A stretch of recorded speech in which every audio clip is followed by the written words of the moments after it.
Assalamualaikum warahmatullahi wabarakatuh. Waalaikumsalam warahmatullahi wabarakatuh. Bismillahirrahmanirrahim. Alhamdulillahi rabbil alamin. Wassalatu wassalamu ala ashrafil anbiya'i wal mursalin, imamil muttaqin, sayyidil ghurril muhajjalin, sayyidina wa maulana Muhammadin wa ala alihi wa ashabihil mujahidin at-tahirin limin rahimakumullah.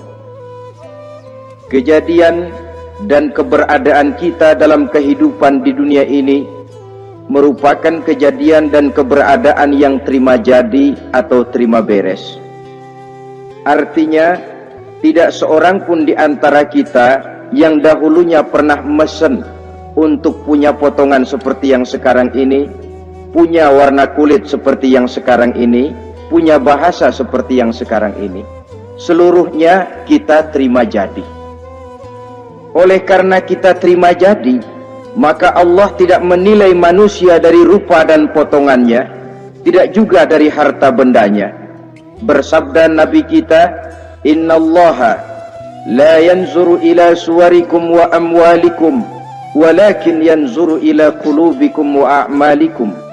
Sesungguhnya Allah Subhanahu wa ta'ala tidak melihat potonganmu, tidak melihat harta bendamu, tetapi yang dilihat dan dinilai oleh Allah Subhanahu wa ta'ala tidak lain adalah hati dan amal perbuatanmu.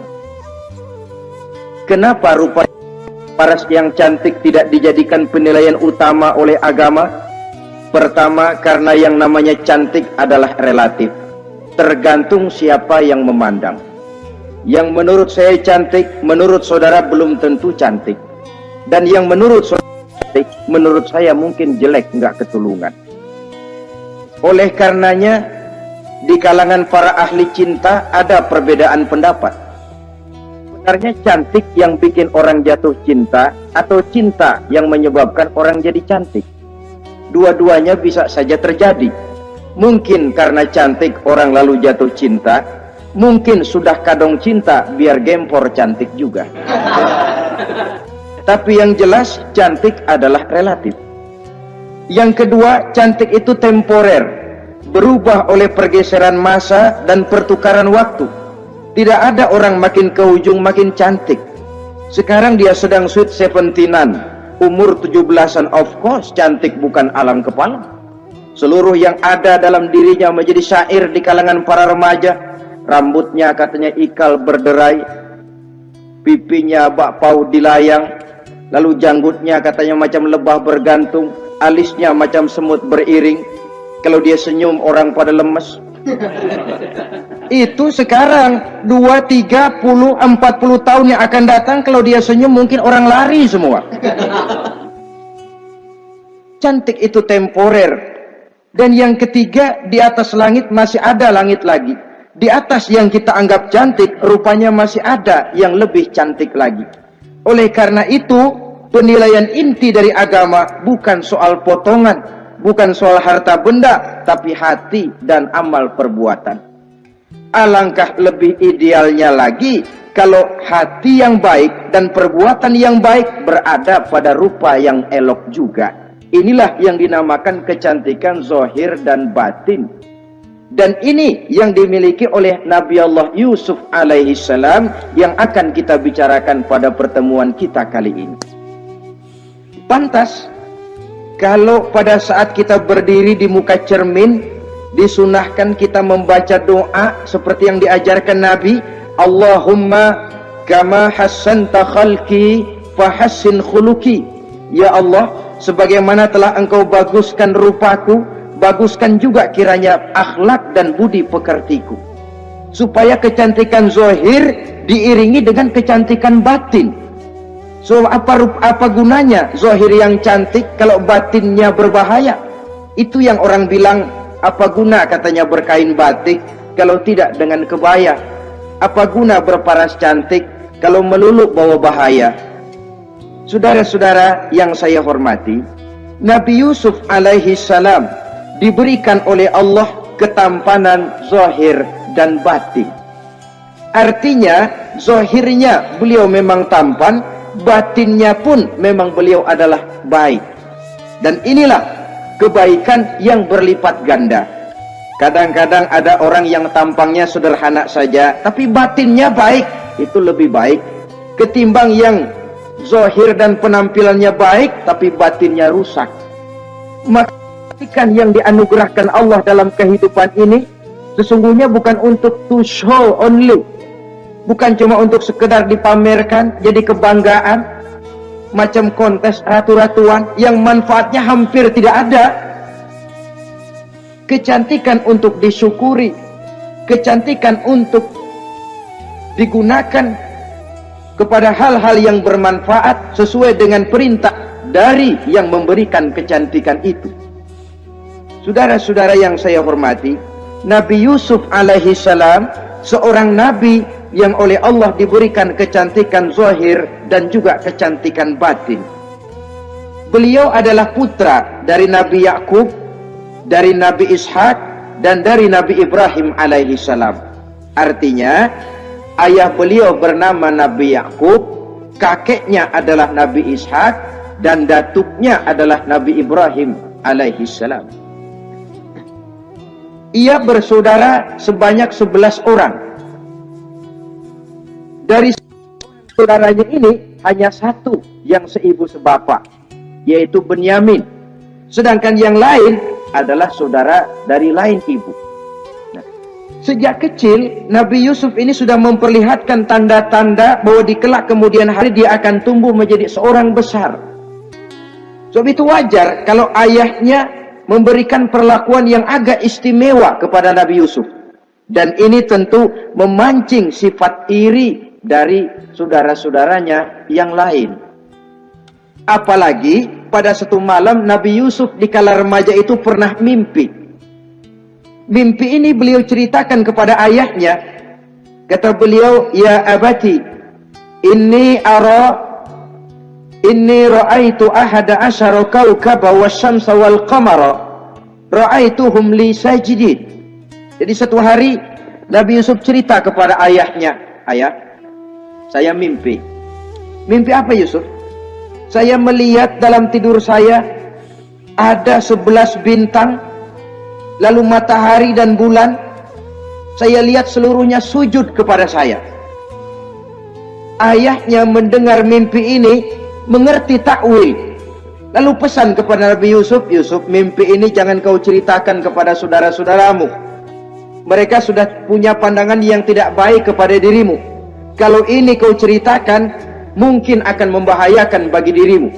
Sebab rupanya saudara-saudaranya yang lain ini iri hati kepada Nabi Yusuf yang memiliki keistimewaan dan mendapat perhatian istimewa juga dari orang tuanya. Saudara, kita tahu ini sesuatu yang wajar dalam kehidupan. Pepatah bilang, likulli zi ni'matin mahsudun. Tiap kali kita mendapat suatu nikmat, bakal ada orang yang hasud, iri hati, dengki. Itu watak kehidupan. Kalau kita jatuh miskin, orang tepuk tangan. Kalau kita jadi kaya, orang tanya berdukun kemana. Wajar saja, likulli zi ni'matin mahsudun. Tiap kali kita mendapat suatu nikmat, tentu ada yang hasud, ada yang iri, ada yang tidak senang. Begitu juga halnya dengan saudara-saudara Nabi Yusuf alaihi salam. Dan watak iri hati ini tidak cuma tinggal iri hati, mereka buktikan lewat tindakan konkret. Suatu hari mereka musyawarah, saudara-saudara yang iri ini. Saudara-saudara, bapak kita nggak adil. Masa Yusuf mendapat perlakuan istimewa? Wa nahnu usbah, sedangkan kita ini golongan yang lebih besar. Dari 12 orang anaknya, masa cuma satu Yusuf yang mendapat perlakuan lebih istimewa? Kita ini yang 11 dianggap angin apa? Nggak adil abah kita ini. Iya, tapi caranya bagaimana? Apa kita omelin bapak? Jangan. Habis Yusuf singkirin. Kalau Yusuf nggak ada, kan anaknya tinggal kita. Praktis perhatiannya seluruhnya akan tercurah kepada kita. Nah, saya ingatkan bahwa hasud sering mendorong orang untuk melakukan segala macam cara. Artinya Orang itu kalau sudah dibakar sifat dengki, iri hati, dia rela melakukan apa saja. Pertama, agar nikmat yang ada pada diri orang lain hilang. Yang kedua, supaya nikmat itu pindah kepada dirinya. Andai kata tidak pindah kepada dirinya, ya hilang sajalah, jangan orang lain yang dapat nikmat. Ini watak hasud. Ingin nikmat orang lain pindah kepada dirinya, atau hilang walaupun tidak pindah kepada dirinya, tapi yang bersangkutan tidak lagi mendapat nikmat. Untuk itu segala macam cara akan dilaksanakan. Ini dicontohkan dari usaha yang dilaksanakan oleh saudara-saudara Nabi Yusuf alaihissalam. Oke, setuju, kita singkirkan Yusuf. Tapi caranya bagaimana? Gampang. Bunuh saja. Kalau bunuh sih rasa-rasanya tidak sampai hati membunuh Yusuf. Lalu bagaimana? Kita kucilkan saja dia. Kita asingkan dari sini, kita buang jauh-jauh supaya dia tidak ada lagi kelihatan dalam pandangan Abah. Kalau dia sudah tidak ada dalam pandangan Abah, yang dilihat cuma kita dan seluruh kasih sayangnya akan tercurah kepada kita semua. Nah, setujulah kalau itu. Caranya nanti kita atur belakangan. Jadi satu hari permisilah saudara-saudaranya ini kepada Nabi Yakub. Abah, kami permisi mau pergi main-main dan Yusuf akan kami ajak. Kata Nabi Yakub, saya khawatir. Nabi Yakub sudah melihat gelagat yang tidak baik, sudah ada semacam firasat. Saya khawatir kalau Yusuf kau bawa, nanti dia akan kena celaka atau dimakan oleh serigala, sedangkan kamu nanti akan lalai. Kata anak-anak yang lain, percaya dah Pak, saya akan jaga. Saya kan saudaranya, masa tega membiarkan Yusuf celaka atau dimakan serigala. Pokoknya aman, sip dah.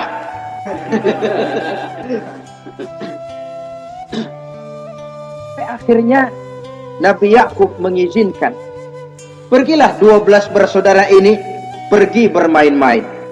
Mula-mula berkejar-kejaran, Yusuf ikut main kejar-kejaran.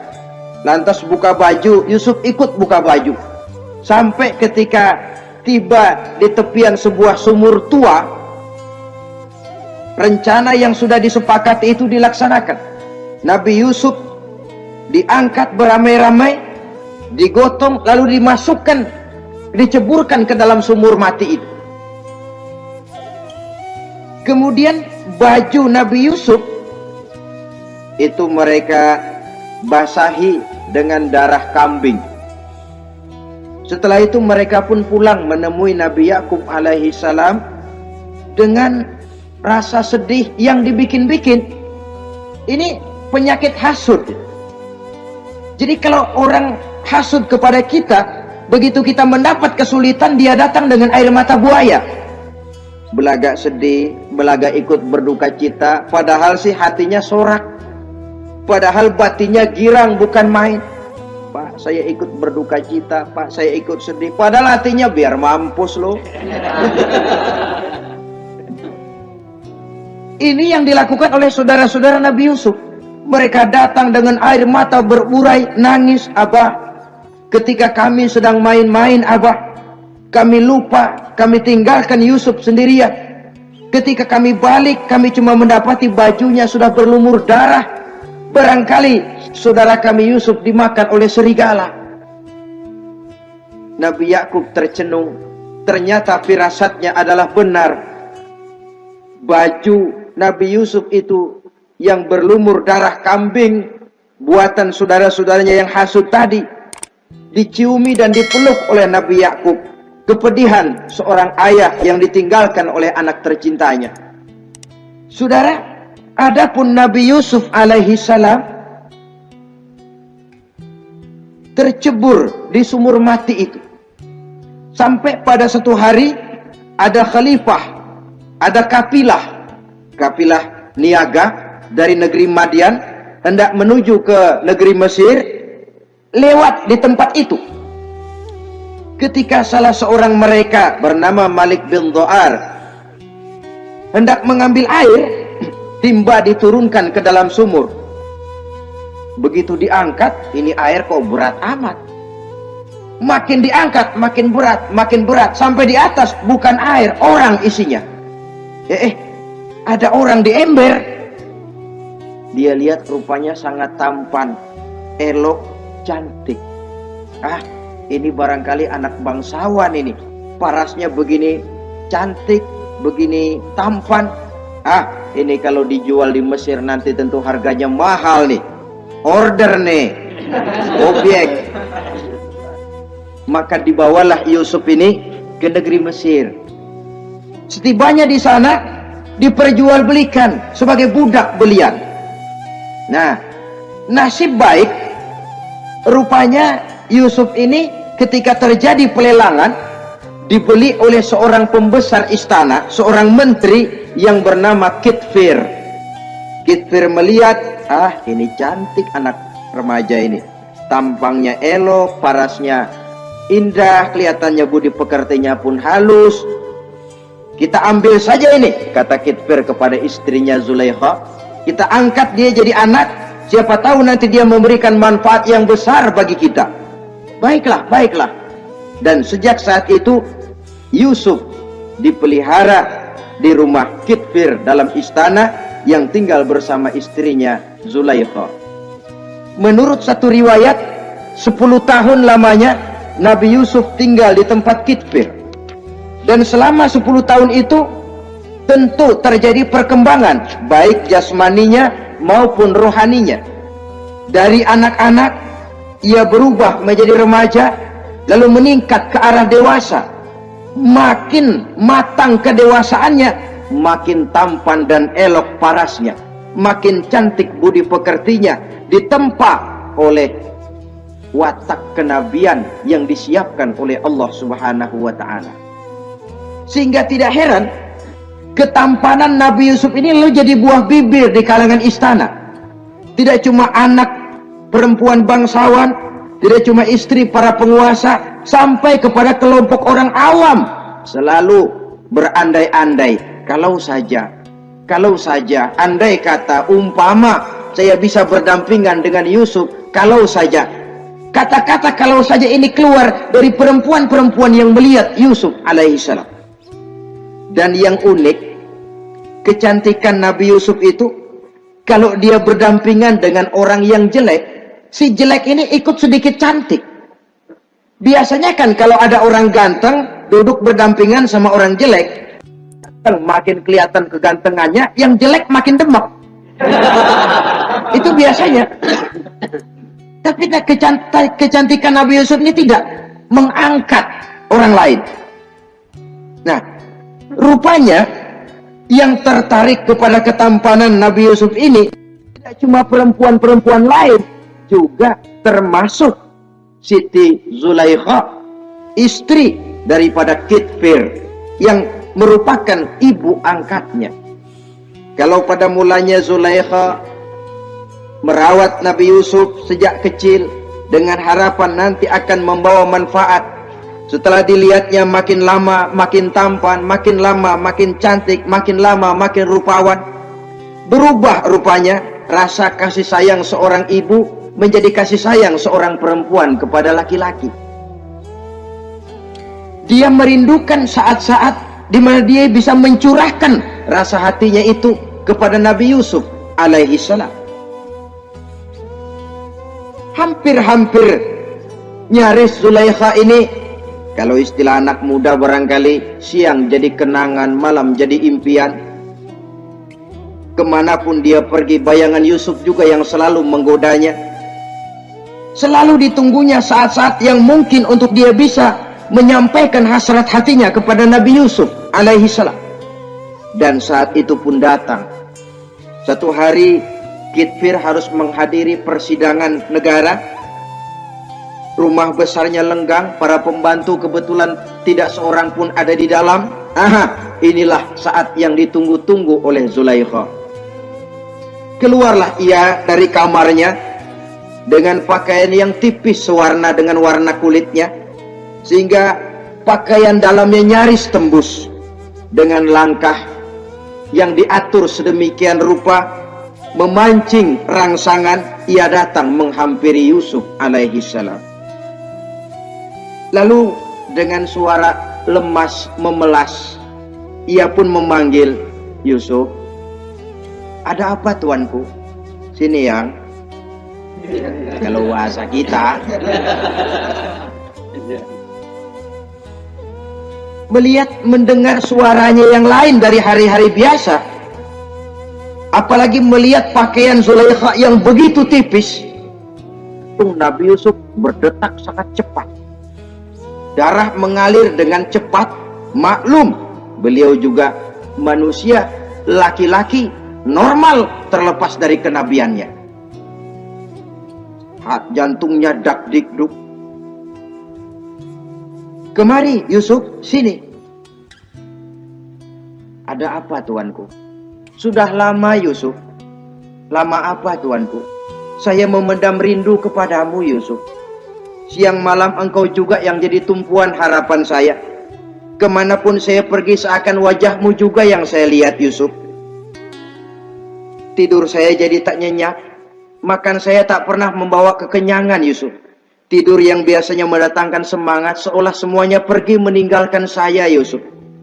Hembusan sepoi pagi mengusap bunga merekah dalam taman yang biasanya membawa keindahan, semuanya telah berganti dengan keindahan wajahmu Yusuf. Sinilah sebentar, penuhi hasrat hati saya. Saya segan tuanku. Segan kenapa Yusuf? Saya tidak mau mengkhianati tuan saya yang telah berbuat baik kepada saya. Apakah saya juga tidak pernah berbuat baik kepadamu? Benar, Tuan juga berbuat baik kepada saya.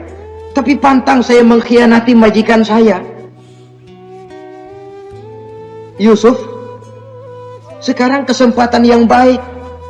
Kitfir, suami saya, sedang menghadiri persidangan penting di negara, di istana, dan rasanya akan lama dia baru kembali. Sementara para pembantu kita tidak ada di sini. Saya malu tuanku, saya segan. Malu kepada siapa? Tidak ada yang tahu, tidak ada yang lihat. Allah. Saya takut, saya malu kepada Allah tuanku. Padahal kalau menurut ukuran hati, Quran menjelaskan walaqad hammat bihi wa hamma biha. Sebenarnya Zulaikha cinta kepada Yusuf, Yusuf pun senang kepada Zulaikha. Iblis sibuk bukan main memasang jerat, pasang besi berani biar pada nyetrum.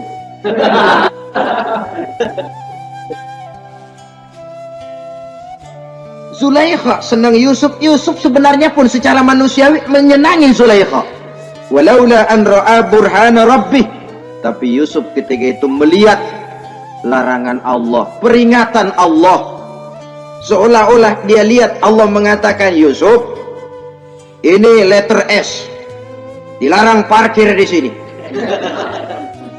Menurut satu riwayat, Nabi Yusuf melihat ayahnya Nabi Yakub melambai-lambaikan tangan menyetok, seolah-olah melarang dia meneruskan langkahnya. Riwayat lain menjelaskan seolah-olah Nabi Yusuf dibisiki oleh malaikat Jibril, Yusuf, kalau kamu kalah sekarang, kamu sama saja gajah kemasukan semut di kupingnya terus mati. Tapi kalau kamu menang, kamu adalah gajah yang tidak terkalahkan. Ada semut mati oleh, ada gajah mati oleh semut.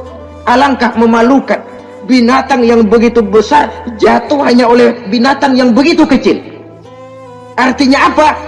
Kau akan jadi orang besar Yusuf. Apakah harus gagal dan jatuh cuma karena bujuk rayu seorang perempuan macam ini? Satu riwayat menjelaskan semacam itu. Sehingga mantap Yusuf, maaf tuanku, saya malu kepada manusia, saya malu kepada majikan, tapi saya lebih malu lagi kepada Allah. Saat ini majikan tidak tahu, orang seorang pun tidak ada yang lihat, tapi Allah pasti lihat. Itu yang saya malu. Ah Yusuf, jangan sok kalem. Mumpung situasi mengizinkan, mubazir nih. Zulaikha pun berangkat pergi ke tempat pembaringan, ke tempat tidur. Lalu dengan pose yang merangsang, aduhai, melambai-lambaikan tangannya, hai talak, Yusuf sini, Yusuf kemari. Nabi Yusuf dipelihara oleh Allah. Ketika Nabi Yusuf tetap menampakkan keengganannya, Zulaikha jadi berang. Ya namanya istri pembesar ditolak oleh anak muda yang menurut penilaian dia nggak ada apa-apanya. Lu kan kecemplung di sumur, gua pungutin. Cuma sekedar segini aja nggak mau nurutin, kebangetan amat. Bukan Zulaikha kalau nggak nekat. Dia bangun dari pembaringannya, gemes, dia hampiri Yusuf. Kalau cara kita diunyeng Yusuf itu. Dipaksa Nabi Yusuf berlari ke arah pintu, ditarik bajunya dari belakang oleh Zulaikha, sobek belakang bajunya ini. Begitu baju sobek, pintu terbuka, Kitfir suami Zulaikha datang. Orang Arab bilang yumsak mablul, ketangkep basah. Ketangkep basah. Merah pada muka Zulaikha. Sementara Kitfir pun matanya merah. Tapi Nabi Yusuf tenang-tenang saja. Ya wong nggak salah. Tenang-tenang saja Nabi Yusuf. Bukan tenang karena pengalaman, tenang karena memang tidak berbuat yang negatif. Kadang-kadang ada juga yang tenang tapi pengalaman. Oh, buaya itu. Kita ketahuan kepentok, ketangkep hansip, anteng aja. Itu bukan nggak salah, badak. Nabi Yusuf tenang karena memang tidak berbuat salah apapun. Nabi Yusuf tenang karena yakin dirinya benar, sehingga mantap menghadapi kedatangan Kitfir yang sangat tiba-tiba itu. Adapun Zulaikha, ketika melihat suaminya berdiri di muka pintu, cepat-cepat dia berubah siasat. Inilah salah satu kelihayan makhluk bernama perempuan. Dia pandai bersalin rupa, dia pandai bermain minyak di atas air. Melihat suaminya datang, roman mukanya pun menjadi sedih, air mata berurai membasahi pipi. Papa, katanya. Apa balasan bagi orang yang mau menistakan istri papa? Maksudmu apa, Zulaikha? Yusuf gile. Dia mencari kesempatan dalam kesempatan. Dia mau menodai kehormatan saya. Dia hendak memperkosa saya. Kata Nabi Yusuf, bukan saya, Tuan. Saya enggak. Yang benar Yusuf, enggak. Zulaikha yang memaksa saya. Betul Zulaikha, tidak. Yusuf yang memaksa saya. Sampai akhirnya salah seorang dari isi rumah itu memberikan jalan keluar. Tuan Kitfir, begini saja. Sulit memang untuk dilacak kebenarannya. Cuma periksa saja baju Yusuf. Kalau bajunya sobek di belakang, Yusuf benar, Zulaikha salah. Kalau baju Yusuf sobeknya di depan, Zulaikha yang benar, Yusuf yang salah. Nah, apa artinya itu? Kalau bajunya sobek di belakang kan artinya Yusuf kabur, ditarik dari belakang. Tapi kalau bajunya sobek di depan, itu artinya Zulaikha nyakar-nyakarin baju Yusuf dari depan. Lihat saja, pokoknya kalau bajunya sobek di belakang, Yusuf benar, Zulaikha salah. Kalau baju Yusuf sobek di depan, Yusuf salah, Zulaikha benar. Ketika diperiksa, dicek bajunya, betul sobek di belakang. Artinya Yusuf benar, Zulaikha yang salah. Kata Kitfir, Zulaikha, jelas sudah bagaimana kejadian yang sebenarnya. Oleh karena itu, bertobatlah kamu kepada Allah. Dan kau Yusuf, jangan ceritakan peristiwa aib ini kepada siapapun, untuk menjaga nama baik kita bersama. Baik Tuan. Saudara-saudara kaum muslimin yang saya hormati, tapi ya bagaimana, serapi-rapinya menyimpan barang busuk, toh akhirnya tercium juga. Gosip ini akhirnya tersiar di mana-mana, terutama di kalangan para pembesar, sehingga kalau kumpul para istri pejabat, Zulaikha jadi bahan gunjingan. Kan main bini menteri demen sama budaknya. Nggak salah apa tuh? Jadi bahan ejekan. Ya sebab tentu ukuran mereka yang belum pernah ngelihat Yusuf, kalau duren ketemu duren dong. Masa duren ketemu ketimun ya bonyok. Artinya nggak seimbang. Masa istri bangsawan tergila-gila sama anak angkatnya, sama budak beliannya, nggak masuk rasio itu. Zulaikha dengar berita macam itu, sampai dalam hatinya, pantas saja kamu ngenyek saya, kamu meremehkan saya, karena kamu belum pernah lihat potongan Yusuf bagaimana. Akhirnya dalam hati Siti Zulaikha ini timbul semacam dendam. Suatu saat gua kerjain loh. Caranya gimana? Satu hari para istri bangsawan ini diundang ke tempat Siti Zulaikha, duduk di satu ruangan luas. Setelah duduk dihidangkan makanan. Makanannya aneh, cuma buah sama pisau.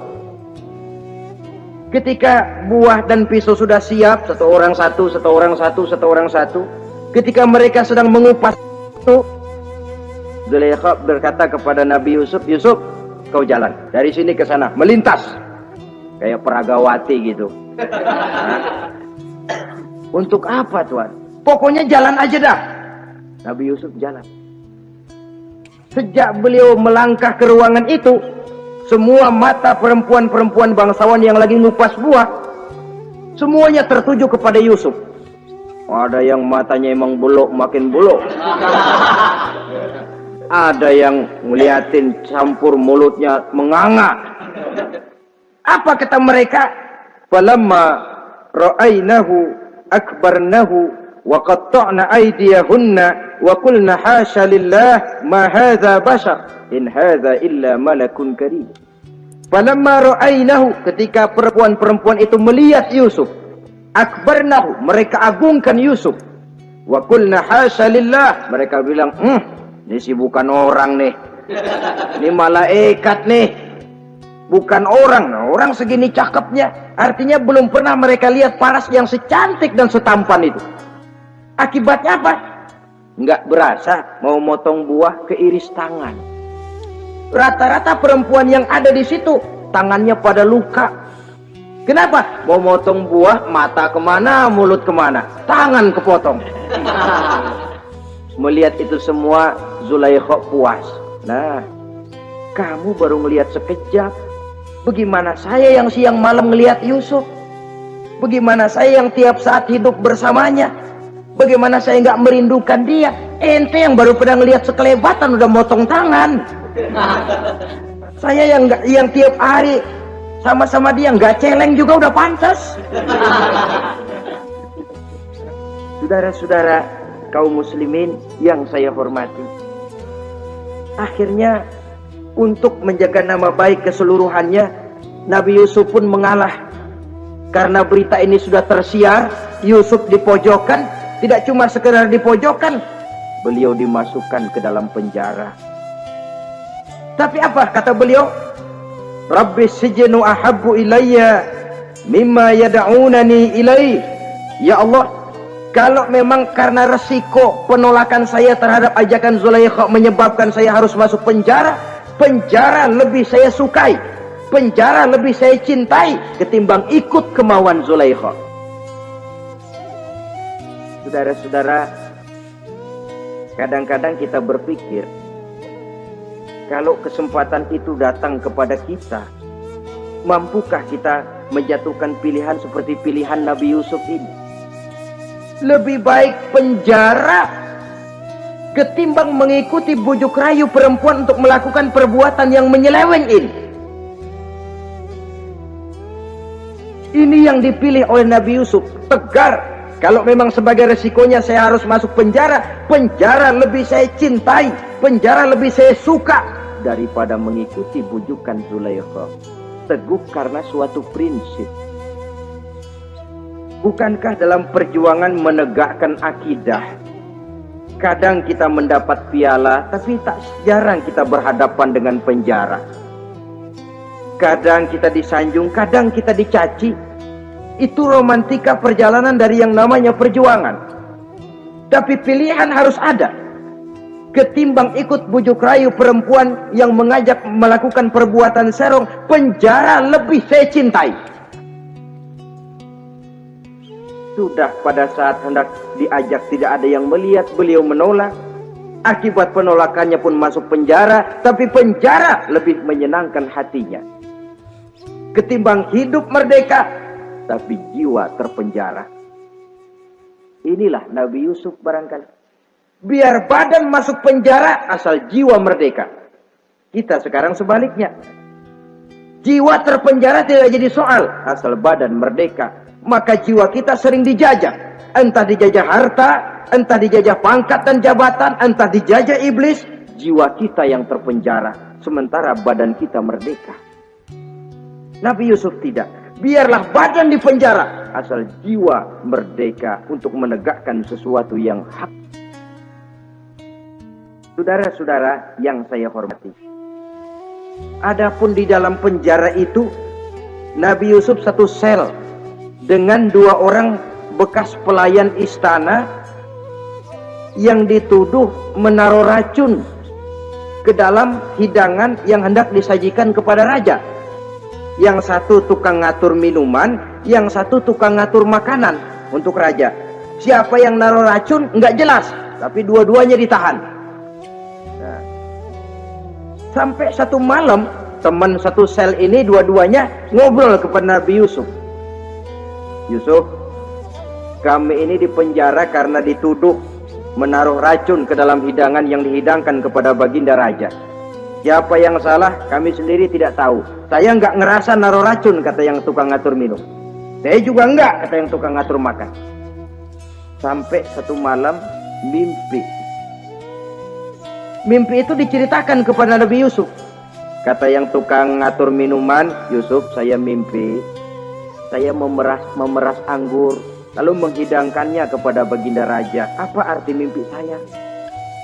Kata yang tukang ngidangin makanan, kalau saya Yusuf, saya ngimpi menjunjung roti di atas kepala saya, itu roti dipatokin burung.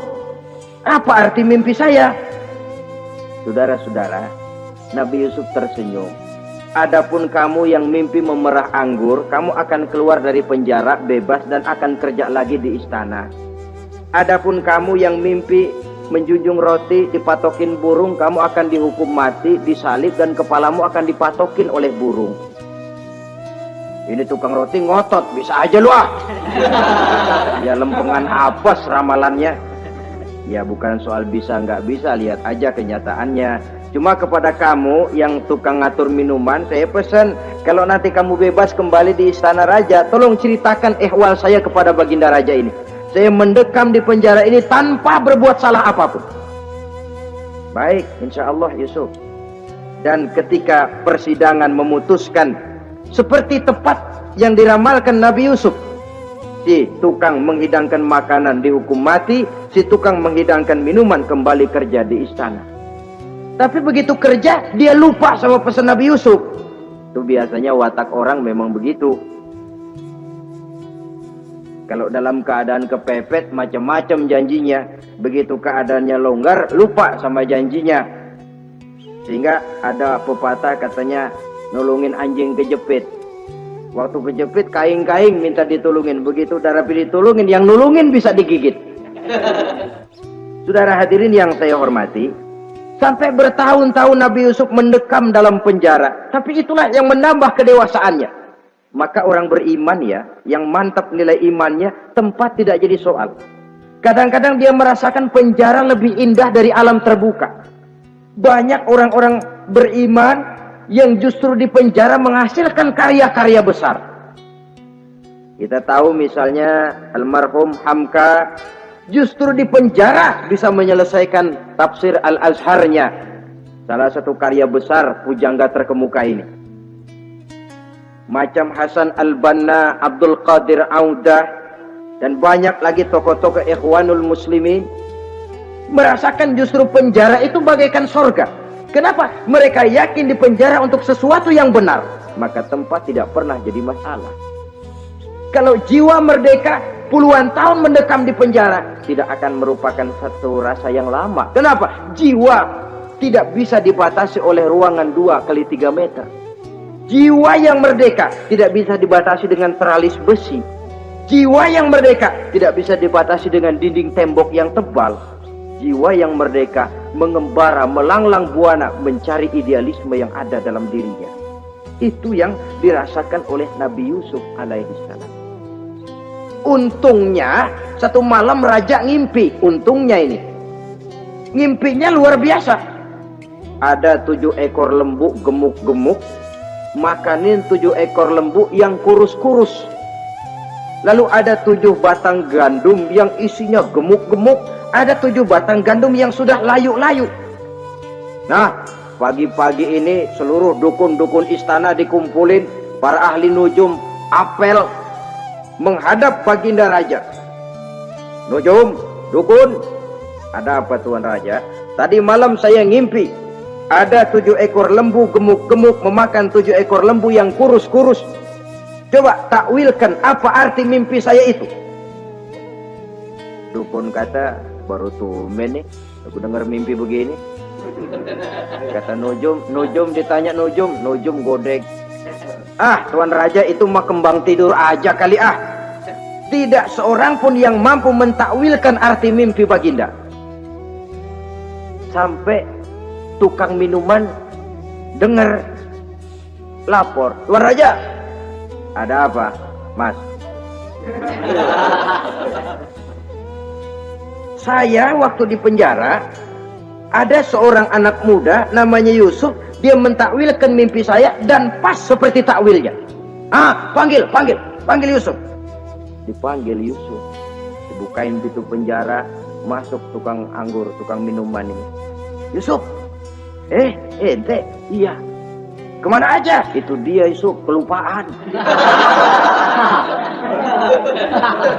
Ya kalau kelupaan sehari 2 hari barangkali bisa ditolerir. Kelupaan bisa tahunan.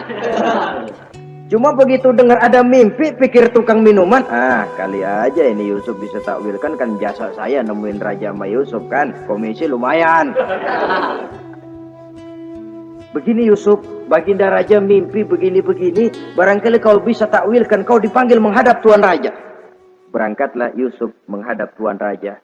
Sesampainya di sana, mohon maaf Tuan Raja, menurut takwil saya, arti mimpi Tuan Raja itu akan datang satu masa di mana 7 tahun lamanya negara ini subur, makmur, aman, tentram, gemah, repah, loh jenawi, toto tentrem kertora harjo. Tapi akan datang setelah itu 7 tahun lamanya di mana musim kemarau membahana, tanah menjadi kering gagal, rakyat diancam kelaparan. Dan kita harus siap-siap untuk itu. Itu takwil mimpi Tuhan. Caranya bagaimana Yusuf mengatasi krisis kelaparan ini? Ya kita bikinlah gudang-gudang untuk menyimpan makanan. Kalau lagi panen jangan mumpung. Ingat pada satu saat kita akan paceklik. Sehingga kata orang-orang tua dulu, kalau lagi sehat ingat dong bakalan sakit. Kalau lagi kaya ingat dong bakalan miskin. Semuanya itu milik daripada kehidupan. Tidak ada orang yang ketawa terus dalam hidup. Tidak ada orang yang nangis terus. Semuanya silih berganti, datang pergi, patah tumbuh hilang berganti. Dunia hari ini bikin kita ketawa, besok dia buat kita menangis. Hari ini dibuatnya kita senyum, besok dibuatnya kita berurai air mata. Hari ini dijadikannya kita kaya, besok dijadikannya kita kere. Pantas kalau orang bilang wamal hayatud dunya, Allah mengatakan wamal hayatud dunya illa lahwun wa la'ib. Hidup dunia ini cuma sandiwara. Tiap kita sekarang sedang memegang peranan. Ketika memegang peranan, ya jadi orang kaya peranan, jadi kiai peranan, jadi jenderal peranan. Sama saja dengan wayang golek. Gatot Kaca yang bertulang kawat berotot baja, punya ajian beraja musti, gagah perkasa, bisa terbang di angkasa. Hebat perkasa Gatot Kaca. Kapan? Waktu dipegang dalang. Betul apa benar? Gagahnya Gatot Kaca, sakti mandragunanya sang Gatot Kaca. Kapan itu? Waktu dipegang dalang. Begitu peranannya selesai, sama dalang dimasukin ke kotak, diam aja Gatot Kaca. Terbang kek? Enggak, diam aja. Begitulah kehidupan ini. Gagah kita menyandang bintang 4 di pundak.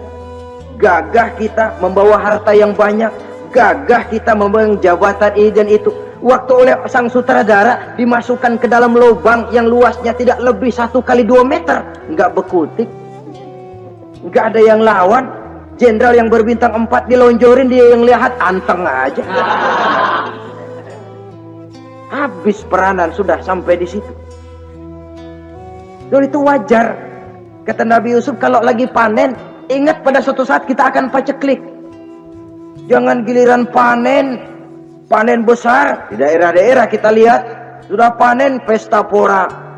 Bukan bersyukur kepada Allah, tapi kegembiraan itu diwujudkan dalam bentuk lain. Tontonan yang membuat lupa diri, bermabuk-mabukan. Sehingga kadang-kadang kalau di daerah itu katanya kalau musim panen, musim kawin. Musim paceklik, musim cerai. Saudara-saudara kaum muslimin yang saya hormati, karena itu dalam satu hadis Nabi ingatkan, ta'arraf ilallah firraha ya'rifka fisyiddah. Ingatlah kepada Allah di waktu kamu senang, supaya Allah ingat kepadamu waktu kamu susah.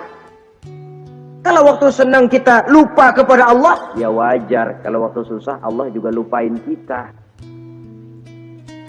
Dalam terjemahannya dengan kehidupan beragama, wa man a'rada an zikri fa inna lahu ma'isyatan dhanka wa nahsyuruhu yaumal qiyamati a'ma. Siapa yang berpaling daripada peringatanku, kata Allah, aku akan berikan dia penghidupan dan kehidupan yang sempit. Sempit itu apa, lalu tidak punya duit? Punya duit. Apa tidak punya harta? Banyak harta. Tapi banyaknya harta, tumpukan duit tidak membuat hatinya makin luas, tidak membuat hidupnya makin lapang. Sempit, sempit, dan sempit itu azab. Yang paling celaka, wa nahsyuruhu yaumal qiyamati a'ma. Di akhirat kami kumpulkan dia bersama orang-orang buta. Allahu Akbar. Di padang mahsyar, dikala orang sibuk, pusing dengan urusan masing-masing, buta lagi. Yang nggak buta aja pusing. Mereka teriak-teriak, qala rabbi lima hasyartani a'ma wa qad kuntu basira. Ya Allah, kenapa kami buta padahal waktu di dunia kami melihat? Allah jawabnya enak aja, kadzalika atatka ayatuna fanasitaha wa kadzalika al-yauma tunsa. Rasain dulu. Dulu waktu di dunia datang peringatanku pada belaga pilon, kamu lupakan. Sekarang juga pantas kamu dilupakan.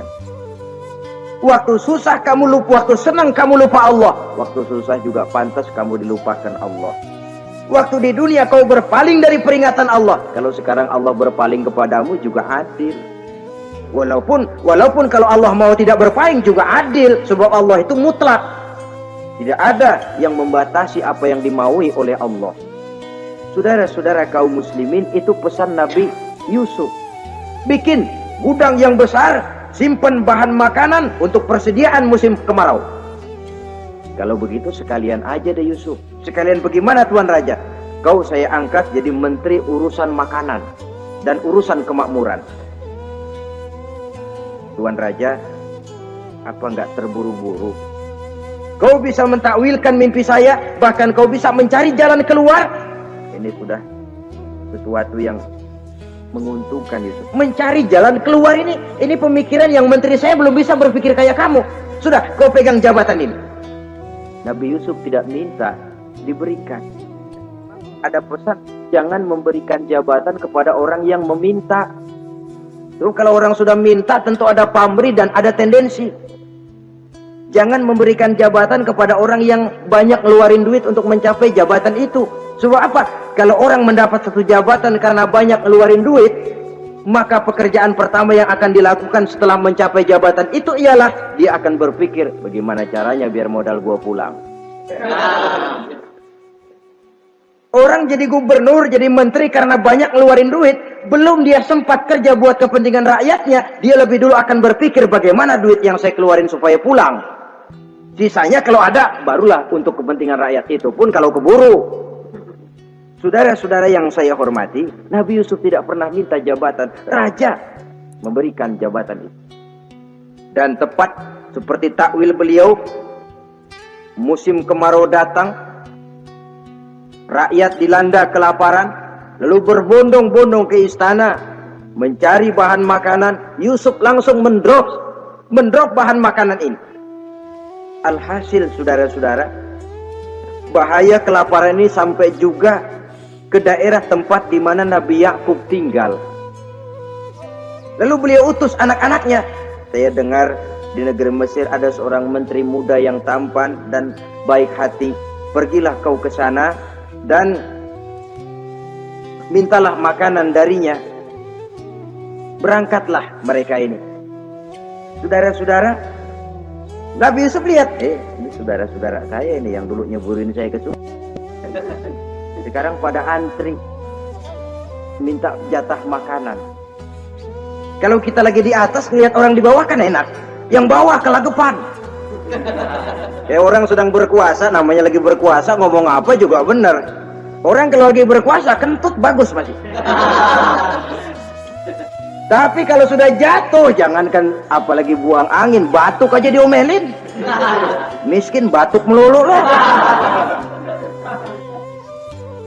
Di atas itu, posisi di atas gampang buat move. Andai kata Nabi Yusuf waktu itu mau menteror, membalas saudara-saudaranya, kesempatan emas. Tapi memang hatinya hati yang mulia, jiwanya jiwa yang besar. Diberinya saudara-saudaranya itu makanan, tapi dia tidak memperkenalkan diri dan saudaranya pun tidak mengenali kalau itu Yusuf. Kalau kita kan yang enak, ingat nggak dulu saya diceburin ke sumur, sekarang gantian ya, ayo baris lo, gue ceburin atu-atu. Nabi Yusuf tidak, diberinya saudaranya makanan. Lalu pesan, lain kali kalau kemari lagi mau mengambil makanan, saudaramu yang namanya Benyamin bawa ke sini. Tanpa dia saya nggak mau ngasih makanan lagi. Ya sudah, pulang saudara-saudaranya ini lapor kepada Nabi Yakub. Abah, itu menteri pesan kalau kamu yang mau ngambil makanan lagi, Benyamin harus dibawa. Kalau nggak dibawa kami nggak akan dikasih makanan. Nabi Yakub curiga lagi. Dulu Yusuf hilang. Sekarang nih Benyamin ini saudara sekandung Nabi Yusuf. Kalau yang lain satu bapak lain ibu, tapi dengan Benyamin ini satu ibu satu bapak. Ini Benyamin mau digituin lagi. Bagaimana? Pokoknya Pak, yang dulu-dulu kami udah tobat dah, sekarang mah bener-bener banget dah nih. Biasanya sekali lancung ke ujian itu seumur hidup orang nggak percaya. Sampai akhirnya Benyamin pun dibawa ke sana. Saudara-saudara yang saya hormati, terjadilah pertemuan Yusuf dengan Benyamin, dan akhirnya saudara-saudaranya ini dijelaskan siapa menteri itu sebenarnya, diminta menjemput Nabi Yakub. Bertemulah Nabi Yusuf dengan ayahnya Nabi Yakub alaihi salam. Adapun Kitfir sudah lama meninggal, Zulaikha pun sudah menjadi janda. Namun dalam jandanya dia tetap merindukan Yusuf siang dan malam. Didambakannya kapan saat pertemuan akan terjadi. Sampai ketika satu hari didengarnya Yusuf akan meninjau satu daerah, dia sudah diri paling depan. Ketika Yusuf lewat, dia nyindir dengan katanya, Maha suci Allah yang memuliakan orang yang takwa dan menghinakan orang yang berdosa. Merasa ada sindiran, Yusuf nengok. Zulaikha kan? Iya Yusuf. Kitfir bagaimana? Sudah meninggal. Lalu keperluanmu apa sekarang? Saya cuma memerlukan engkau Yusuf. Saudara-saudara, Nabi Yusuf akhirnya kawin dengan Zulaikha yang cantik, menawan, dan rupanya setelah kawin itulah Nabi Yusuf baru tahu bahwa Kitfir ternyata tidak bisa berfungsi sebagai suami. Dengan kata lain, puluhan tahun Zulaikha kawin dengan Kitfir tetap perawan, utuh, awet. Rupanya Kitfir liwat terus dan numpang liwat, nggak pernah mampir. Dan sejak saat itu berbahagialah Nabi Yusuf dengan Siti Zulaikha. Kita ambil hikmah dari riwayat singkat ini. Pertama, kecantikan zahir lebih penting, kecantikan batin lebih penting dari kecantikan zahir. Alangkah lebih baik lagi kalau kecantikan zahir itu berpadu dengan kecantikan batin. Karena dalam pandangan Islam, Allah tidak menilai manusia dari rupa dan harta, tetapi dari hati dan amal perbuatan. Yang kedua, bahwa ujian dan cobaan yang diterima Nabi Yusuf tetapi dihadapi dengan ketabahan, pada akhirnya menghasilkan kebahagiaan dunia dan kebahagiaan akhirat. Inilah saja pertemuan yang singkat ini, mudah-mudahan ada manfaatnya. Terima kasih atas segala perhatian, mohon maaf atas segala kekurangan. Wassalamualaikum warahmatullahi wabarakatuh. Waalaikumsalam.